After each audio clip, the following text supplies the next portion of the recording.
Alors, vous m'avez posé vos questions les plus difficiles sur le lipœdème et je vais répondre à tout. Pour des dizaines, même des centaines d'entre vous, c'est un peu la même histoire. La même frustration, le même sentiment d'être invisible dans le système médical. Alors, une question sur la culpabilité, qui nous vient de Marie. Je mange sainement, je fais du sport 5 fois par semaine, parfois intensivement. Mes jambes n'ont pas changé depuis 10 ans. Mon médecin m'a dit de faire plus d'efforts. Est-ce que je manque juste de volonté? Alors, non Marie, vous ne manquez pas de volonté, il y a très peu de gens qui font autant d'efforts que vous. Ce que vous décrivez n'est pas un échec de volonté, c'est un symptôme clinique d'une maladie reconnue. La graisse du lipœdème n'est pas une graisse métaboliquement normale. Elle est inflammatoire, elle est structurelle et elle est résistante aux restrictions caloriques par nature. Quand vous faites un régime sévère, votre corps puise dans votre graisse, au niveau du visage, au niveau de la poitrine, au niveau du ventre. Et il ne touche pas au tissu du lipœdème, ou quasiment pas. Résultat, vous vous affinez là où vous n'en avez pas forcément besoin ou envie, et vos jambes et vos cuisses restent identiques. Ce n'est pas un défaut de caractère ou de volonté, c'est un échec de diagnostic. Alors, question de Sophie. Comment savoir si c'est vraiment du lipœdème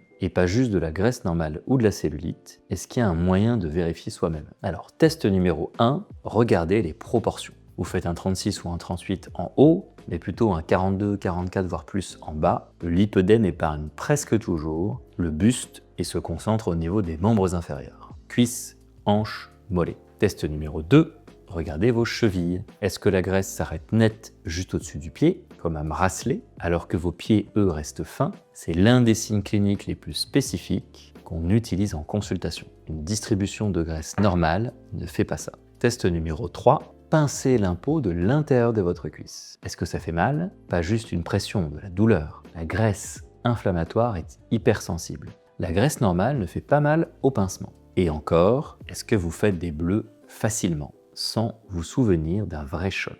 Des capillaires fragiles, c'est une signature du lipœdème. Question numéro 3, la question de l'épuisement médical. C'est une question de Caro. J'ai vu 4 médecins différents, tous m'ont dit de faire plus de cardio, je suis épuisé. Pourquoi personne ne connaît cette maladie? Alors, excellente question Caro. Parce que le lipœdème était quasiment absent des cursus médicaux jusque très récemment, l'OMS a reconnu cette maladie. En France, la grande majorité des médecins ne sait pas diagnostiquer cette maladie et ne connaît pas cette maladie, parce que nous n'avons reçu aucune heure de formation à ce sujet. Et c'est une chose que je vois tous les jours dans mon cabinet. Des femmes qu'on a envoyées faire de la marche, courir, faire du vélo pendant 10 ans. Des femmes mises à 800 calories par jour et qui ont détruit leur rapport à la nourriture sans que leurs jambes bougent d'1 centimètre. Cette errance médicale, ce n'est pas une fatalité. Elle est la conséquence d'un déficit de formation. Et c'est précisément pour ça que je fais ces vidéos. Votre rôle à vous aujourd'hui,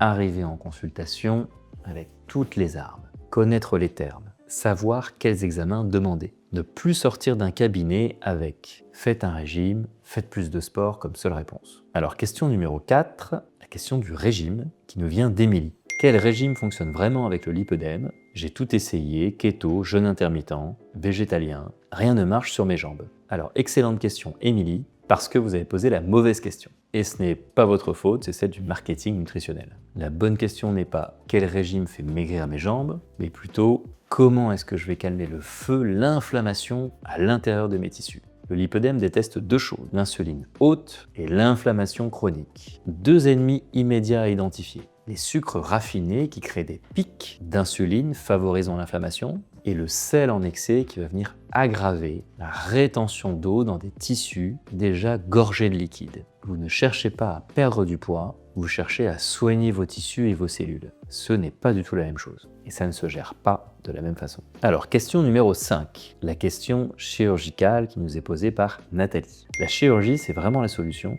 et est-ce que ça peut revenir après?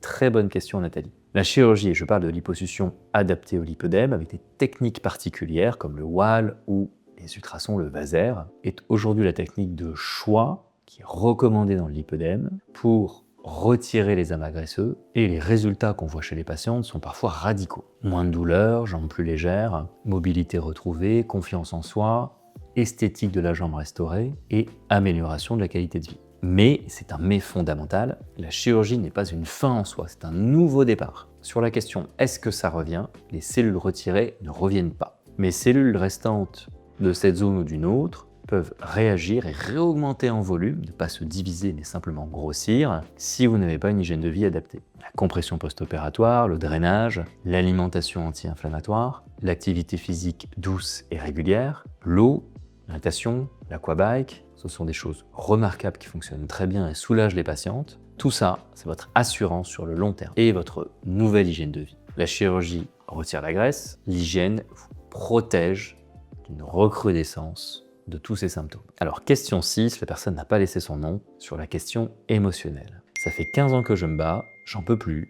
Qu'est-ce que vous diriez à quelqu'un qui a tout essayé et qui est à bout? Alors là, on voit qu'il y a une personne qui est très impactée par son lipœdème et qui est un peu démoralisée et frustrée. Je vous dirais que 15 ans de combat sans diagnostic, sans prise en charge réelle, c'est 15 ans de plus à porter une charge qui est difficile à porter seule.